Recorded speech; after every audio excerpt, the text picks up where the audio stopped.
Okay, friends, we are here with another episode of the kitchen table where small talks we do, but big conversations happen. I'm here with our friend Tsega Worku and Kevin Williams. I already introduced him, and even though I met him only an hour ago, I think I could be his best friends if he if he would allow me.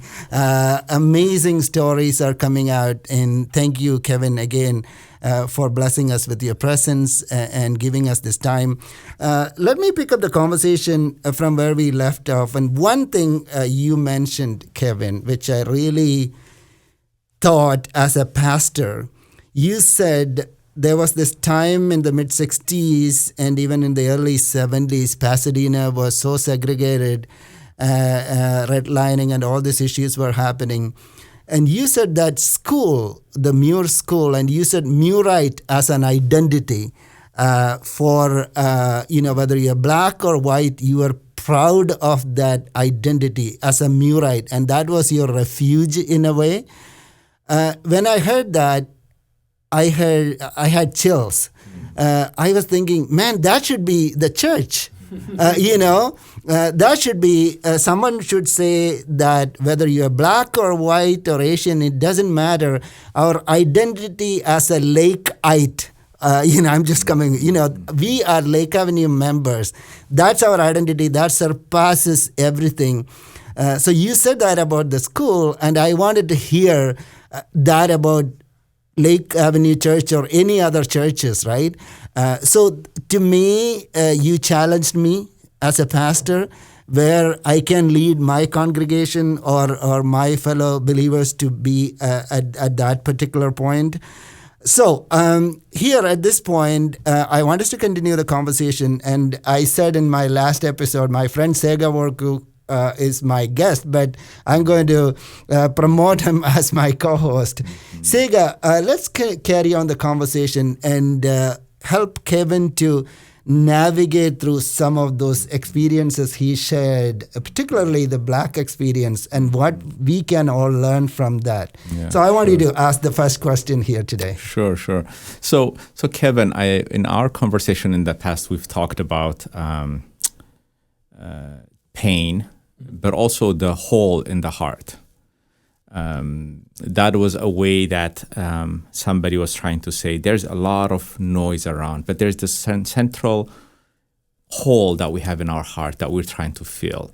And in counseling, we know, especially you've been through the restorative therapy trainings, where love and trustworthiness are the two most important things for any person. And we know that when love is violated, it messes with your identity. And then when trustworthiness is violated, then it's safety.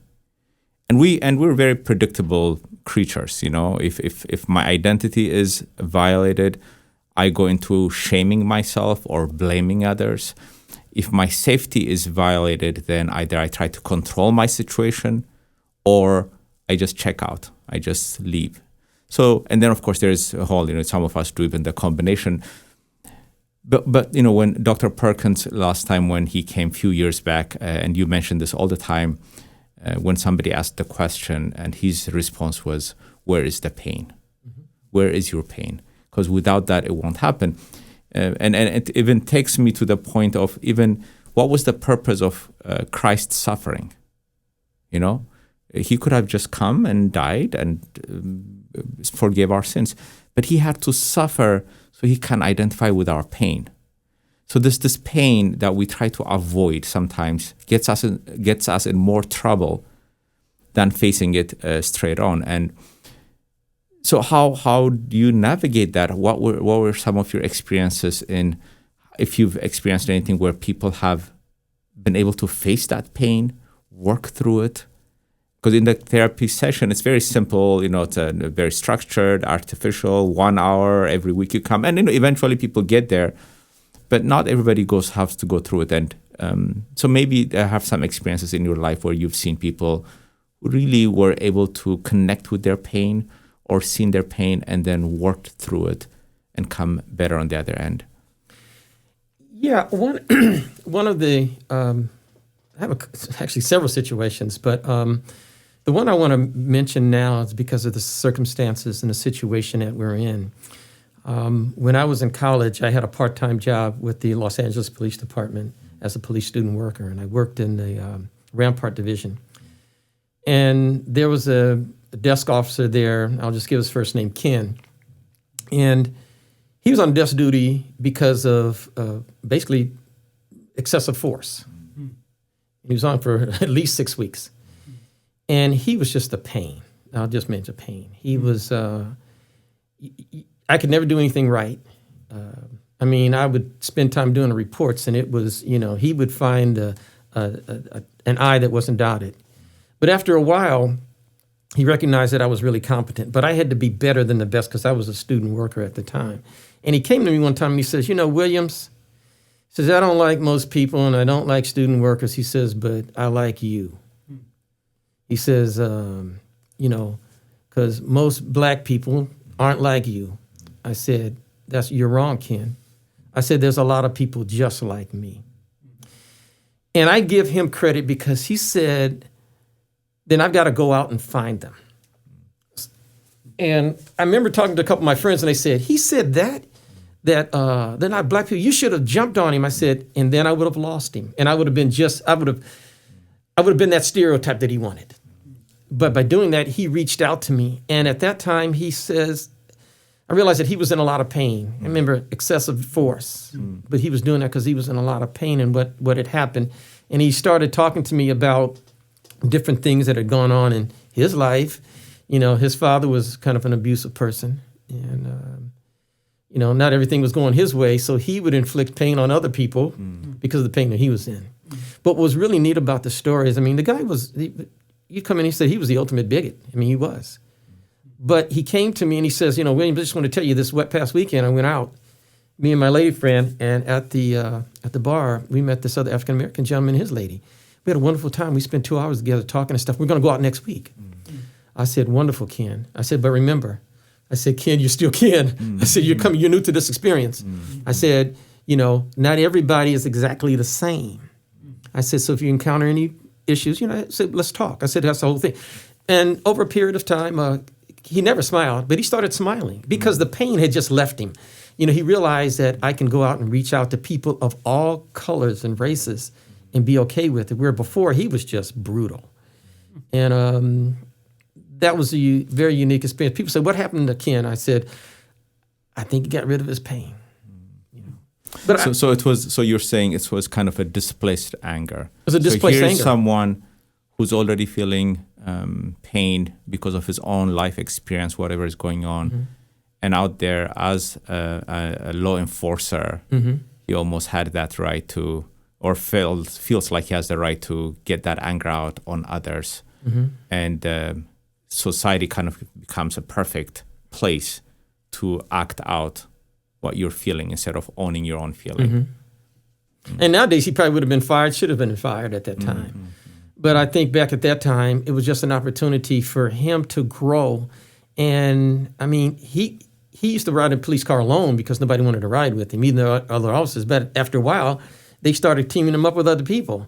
But it was a good experience for him, but a better experience for me to see that, hey, sometimes you can actually say some things to some people and maybe increase their knowledge base, which allows them to change. And I hope that doing that, I help him from inflicting pain on other people, particularly because he's a police officer, and that's a bad situation to be in. But so in some ways, we're not necessarily excusing what he did. I didn't excuse if it at all. anything, they have even more responsibility because of the position and the power that they have. But that human condition is still the same. And it's the same condition that plays out in our church community as well. With the church community. And I think one of the things, and I'm getting out on a limb right here, only because I was what they call a non-sworn person in a sworn environment, in police environment. And I remember again at another desk duty at another precinct, one of the Hispanic officers came up to me and said, Williams, I'm going to tell you right now, you're new. He said, if you get stopped by the police, I'm going to tell you exactly what to do to keep from getting harmed. He says, a lot of these dudes are from the South. A lot of these dudes are just out of the war. He says, they've got some attitudes. And he says, I'm going to tell you what to do. He told me about the hands and everything, and he was right. I was stopped more times while I worked with the police department than at any other time in my life. But he was just sharing with me. He said, a lot of these guys aren't wrapped they're wrapped tight, so you got to be careful. Yeah. How do you continue to grow, Kevin? What do you do to learn more? Just because you're an African American does not mean you are an expert in all these race issues, which is a very humbling experience sometimes for many people, including myself. What do you do to increase that knowledge that you talked about? The lack of knowledge sometimes is the issue. I want to go back to the beginning, and the beginning was with my grandmother when I was a very young kid, who said, when you don't have anything else, you have Jesus. See, not anybody else. Jesus is your center. So focus back on Jesus. And the second thing is to look back on, I would talks with my grandfather, but my daughter. My daughter has been a really source of learning for me because she's really, really well read, and she has me reading books. But also, I belong to a Black men's book club, and it's been together for about 3 years now. We've read about 45 books. We've interchanged with about 12 authors, so we not only read the books, but we get a chance to talk to the authors, and that has increased our knowledge. And we read everything from stories about the African American experience in the United States on up to business. A lot of the guys are from, they're Harvard graduates, they're professors, they're really well-versed people, really intelligent individuals. And neat thing, most of them are long-term married people, so they have good moral values. And I bring that up because it helps to enhance that knowledge. But just for people out there who are saying, hey, I'm not agreeing with affirmative action, we all got into college because of the 60s and the affirmative action programs which these colleges introduced, And so these guys are, again, long-term married, good people, their children are successful, but we had a chance, an equal opportunity to get in there and do the things. But getting back to the knowledge portion, we read a lot of these books. And one of the books that I had to choose a book, I chose Just Mercy. I shouldn't say I chose it. My daughter chose it for me because I said, what book should I choose? She said, Just Mercy, Brian Stevenson. That book was life-altering. And I will never look at the death penalty the same again. And if you read that book, you won't either. The movie doesn't do the book justice. You have to read the book. There was a story in there about a young man by the name of George, 13 years old. He was convicted and executed in 81 days. They don't talk about that one. He was totally innocent. You don't talk about that. There are many other stories in there. The story about James McMillan was one thing. But those are things that people need to look at. When you look at the justice system works, justice system doesn't always work for us as African Americans. Just Mercy talked about, and I want to bring this up because of the knowledge and things that are going on right now. Brian Stevenson says there's 4 things that affected the justice system in the United States. First was slavery. He says second was the reign of terror. And I want to repeat that for the audience. It's called Reign of Terror from 1877 to about 1945. And it's where, after Reconstruction, where the South just came back in full force and said, even though you're not enslaved, we're going to create a terror on you. And there were lynchings, mass lynchings. And guess what the other thing they did, which was a psychological terror? They put up statues, monuments, flag symbols, the Confederacy, to show you, you may be free, but you're still enslaved, okay? The next thing was Jim Crow, and then the last thing is mass incarceration. People need to know this. They're like, well, why, these African-American young men out there creating crimes? I was and I think God has uniquely, I don't know why he's done this, but he's put me in a position where I've had a lot of experiences. And I was in a Dale Carnegie course in West Los Angeles. And we had to go around and give our experience. There was about 24 of us. And I remember there were 6 people in there. I was the only African-American and 6 Anglos. And they were talking about their experience with cocaine and how they had been arrested for cocaine. And guess what they did? Because they had a little money, they were able to go to rehab. 5 of the 6 people were millionaires. Okay. But yet, I had friends from school that were picked up with, a bag of weed and they had to go to jail. And so we said, it's fair. It's not fair, folks. And they're incarcerated and they build prisons and things on African Americans. Once you are convicted of a felony, you can't vote. You can't hardly get a job. People look at you differently. But these people were spared because they had money and because of the color of their skin, where these other individuals, because of the color of their skin, had to go to prison. Go back, another story about, I want everybody to look at Just Mercy. Another book I want you to read up on the 2 Westmores. It talks about two African American males, but the exact same name, Westmore, around the same age, grew up in Baltimore. One guy ended up being a Rhodes Scholar. He's been on TV several times recently. People talk to him about this experience. The other guy's doing life in prison because he was involved in a robbery where a police officer was murdered.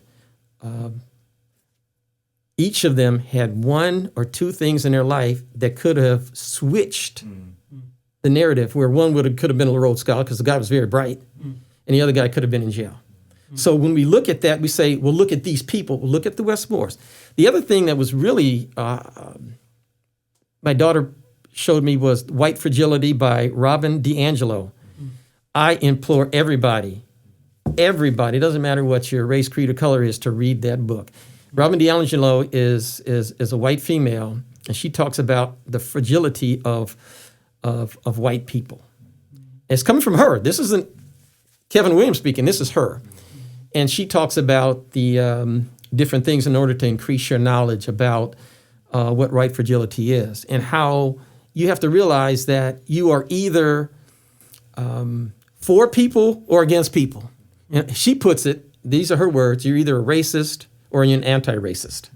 So if you're not an anti-racist, then you're a racist. And I know that term is negative for people. I'm not a racist because, as Robin describes it, it takes us off our equilibrium. No one wants to be looked at as a bad person. And as soon as you say racist, I'm a bad person. But when you realize the things that you do that inflict pain on other people, intentionally or unintentionally, then you have to be cognizant of that and help others. I guess it's increasing that knowledge. Yeah. How did you start the book club? Like, I'm trying to think, are these people who have kind of the same kind of worldview, coming together, reading the kind of book they want to read, and because that's part of the concern some people have, or are those people with different views, interested in reading and challenging one another? Like, how did it start, and what does it look like now? And I thank you, Tsega, for redirecting me back to the original question and everything. It was sponsored by a friend of mine he says, I don't have close relationships with a lot of men. I know them, but I don't have close relationships. And so his wife belongs to 2 book clubs. And he says, I'll start a book club. And he started with 12 of us. Core group of about 7 to 9 guys. And meeting for the last 3 years. But we've expanded recently, actually because of this coronavirus, that we do Zoom sessions and things. There's 26 of us now. What's the name of the book club? Brothers in Books. I really like that. I was waiting for you to spell Brothers it out. in Books. Brothers. It is lovely. People love it. They said a bunch of African American men reading books. I know. I mean, people reading books. That is people, yeah. And what's really neat, you talk about where does it go from here. We, myself and the founder of the group said we need to take this. We've got people in Detroit. We've got people in Chicago, D.C., and so we want to take this nationwide, not as a formal thing, but to say, hey, when we start meeting with each other, not on Zoom sessions, but start 7 to 9 people, maybe 12 people, but get networks like that so we can increase the knowledge base of some of these people, and then to take it down to our children. Yeah. My son wants to start a book club. Is that something that you would even recommend at Lake, that we should do that? I think it's something that we should do in terms of starting a book club, read books to enhance your knowledge base. I think I may have mentioned earlier, my favorite verse is Hosea 4:6. My people are destroyed by their lack of knowledge. Yeah. So the more, read books. Yeah, and we live in the visual culture, so to speak, and I am a big proponent of the visual communication and all that. But as you were talking about, you almost convicted me to, Kevin. I've written 2 books myself, but I still wait for the movie to come out so that I can avoid reading the book. So I said, well, yeah, I know Just Mercy. I saw the movie, I don't know how many times, because we have been promoting that movie a lot at Lake Avenue Church for the right reason. But like you said, the words are very, very different, and the relevance of the book club and the idea of brothers in the book, that was really one of the coolest thing I've heard in a long time. The real interchange is the fact that it's not just reading the book, but it's the interchange between us as men to talk about what did you get out of it, what did you get, and we get to share each other's life experiences. Yeah, and not to bring any gender norm to it, but whenever people talk about book club, I always assume women sitting and talking about books, because that's the way it's portrayed in movies and all that. Book club means, women sit and talk about. Men don't do this kind of stuff. We do macho things. Like reading a book is not a macho thing to do. So thank you. I mean, this is an insight we need to learn from. Yeah. Well, really quickly, just the book we're reading right now is on the Tulsa riots. When the Black Wall Street in Tulsa, Oklahoma was burned down in 1921. We just celebrated the 99th anniversary of that. People need to read that. They talk about, you hear media-wise, people are rioting and burning things down. An entire town, 300 African-American business people and residents were murdered by a mob, and another 500 were hurt, and a total of 2,000 people were left homeless, and it's in Tulsa. So you should look at that. Tulsa 1921, it's called Greenwood. And then you talk about, really? No reparations have ever been done. And we're talking about where some people, fringe people, have thrown a brick through a window or whatever. Hey, and those people aren't angry. I go back to the Christian part of it. They're not angry. They're mad, but they're not angry because they have a right to be angry. And so when we're talking about these people saying, look at what these people are trying to do to our way of living, you destroyed the Black Wall Street in 1921. The Black Wall Street. Yeah. And so read up on that. Yeah. Yeah. So it reminds me, Matthew, of our conversation from last week in terms of understanding before agreeing or even disagreeing.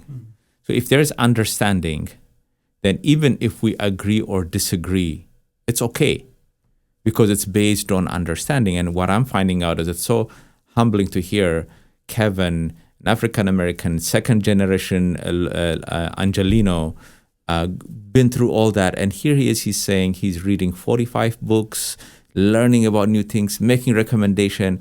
And I'm thinking of myself and thinking, I'm an immigrant, came about 30 years ago. There are a lot of assumptions that I know in my own mind, or also other people assuming that I know about this whole experience. And how much more do we all need to grow to build understanding? Because some people see it as, if I know more, then they go into the battle of disagreeing.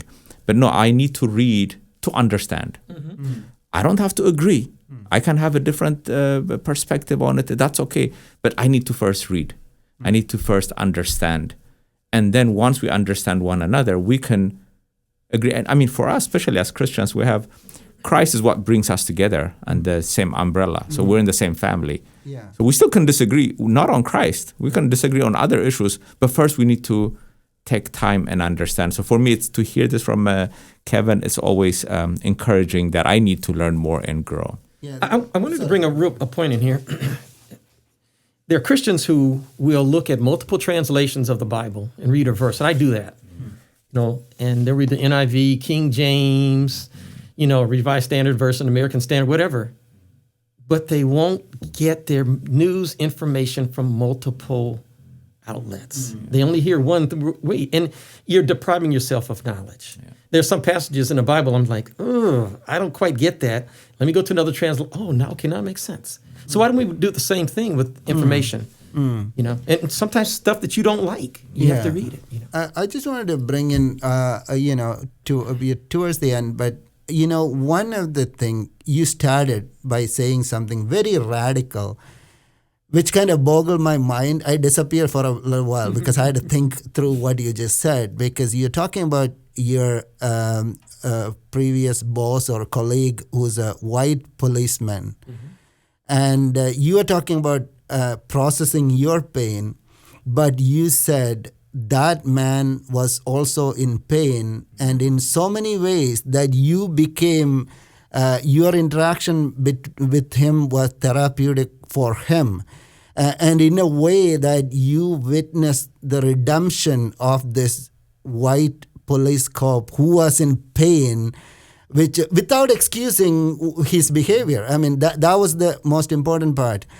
And to me, Kevin, I agree with everything you said about reading and learning and educating. Hosea, everything is there.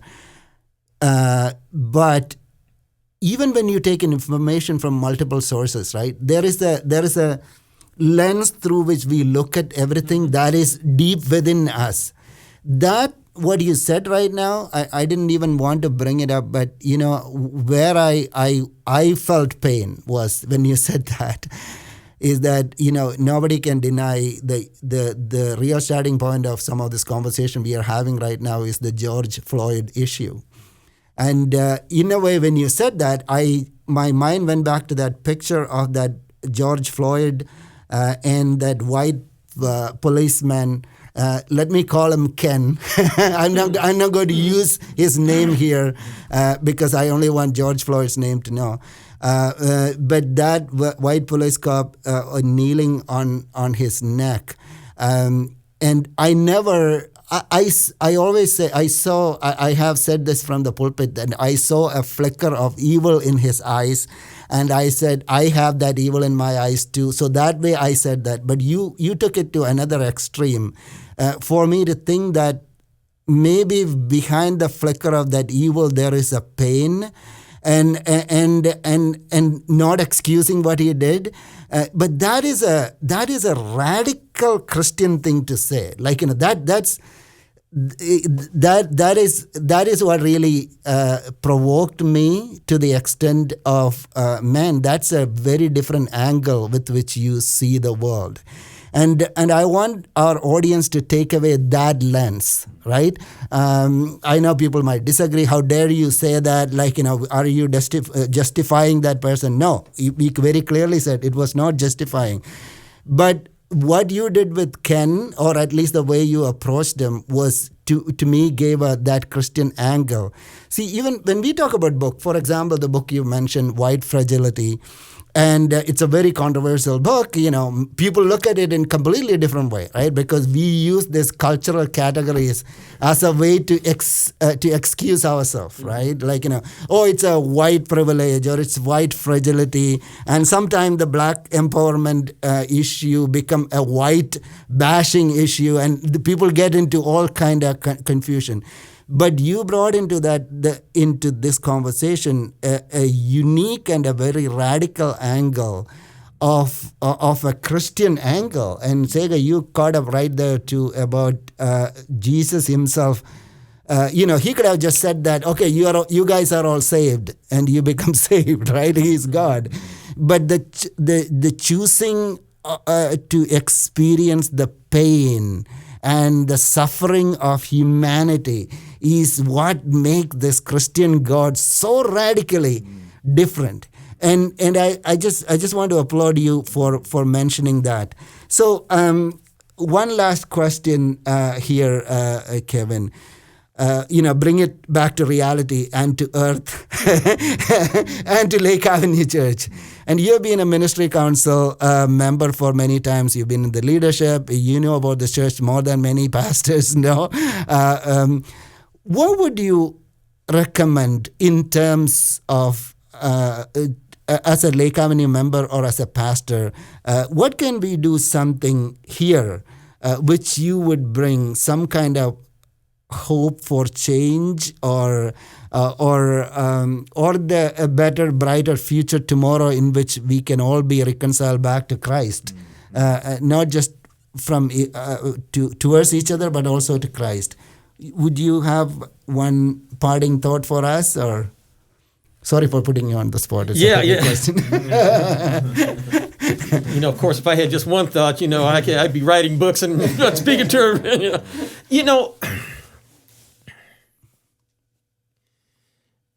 I don't know if there's one simple thing that we can do. You know, I go back to only, like I said, my grandmother, it's kept me centered, is when you don't have anything else, you have Jesus, not people. We put our faith in people and not Jesus. And what's frustrating me about the Christian community right now, and why we have so many nuns, people who are, NES, because we're hypocrites. But we need to put our faith back in Jesus. And that's what keeps you centered. No matter how angry you can get, you go back and say, okay, what would Jesus, not what would Jesus do, but you have to think, what is Jesus asking me to do? And sometimes that's inflicting pain upon yourself. You may go to somebody and they may tell you some things that you don't like to hear. But I know, Tsega, being in therapy, you can't get healing if you don't get through that. If you don't get through that part that's really causing you that pain. And I think we have to be intentional. And it's a constant process. It's not just one thing that's going to happen overnight. Believe me, I get angry. And, I was angry last night just reading some things, and I just, but you have to bring it back to the center, and the center is Jesus. I think one thing practical that we believe we can do at Lake Avenue, I think situations like this are good. I think maybe picking up the phone when you have a question and just talking to somebody, just get a different perspective. If you're talking to the same people all the time, you're going to get the same answer all the time. Talk to different people. Some people who you're going to disagree with 100%. And, but you have to talk to them. Not just talk, you have to communicate with them from a perspective of like that. And, I think Lake Avenue has got to grow. I'm not going to sit here and say everything is wonderful. I've been here for a long time, but we got to grow. We've stayed stagnant for a long time, and we haven't challenged ourselves, and we haven't challenged attitudes and beliefs that are here. And sometimes you have to, because I think the thing that I'm looking at now, and God, I don't think I'm going to be around in 50 years, but I don't want to have the same conversation with my grandchild. I don't want that. I don't want that. I don't think anybody else should have the same conversation with their grandchild. I believe we've got to come out and nip this thing in the butt right away. And continue to grow and talk and learn, and just to bring it back, the arts, whether it's visual arts, you're reading. My daughter wrote a play called Loving Chocolate, shameless plug, but really it talks about learning to love yourself. And I do the talk back afterwards, and more people come up and said, I know she wrote this play for African-American women, but I'm a white female and it relates to me. I'm an Asian man, and it relates to me. Hey, I had a white gentleman said, I wasn't handsome, I wasn't tall, I wasn't big, it relates to me. So I think when learning to love yourself as God created you, and I think that's what we need to do more of, beyond small groups. That is the power of arts too. Tsega, you have any concluding thoughts? Or No, this is exactly why I'm so in love with my brother here, because every time I'm with him, I leave feeling so energized. But I think the standard has to be higher on us than the world. I think sometimes we water things down, and we try to kind of fit into the culture versus influencing the culture. And if we don't do this, then who's going to do it?